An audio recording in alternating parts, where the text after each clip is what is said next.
I'm pretty sure during the day they end up at the very top of this ridge, which is another 2,000 feet up.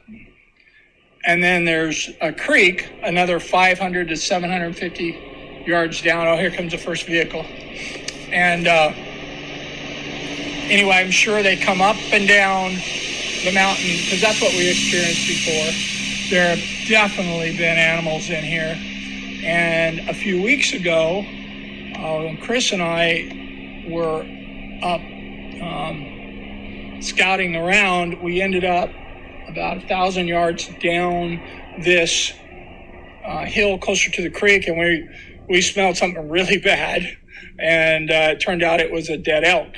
We don't know how it was killed, but just torn apart, buzzards and ravens and everything going there. I didn't have any cameras on me. I wish I would have put a camera on it. So I'm sure the bears have been working on it. Certainly the birds were.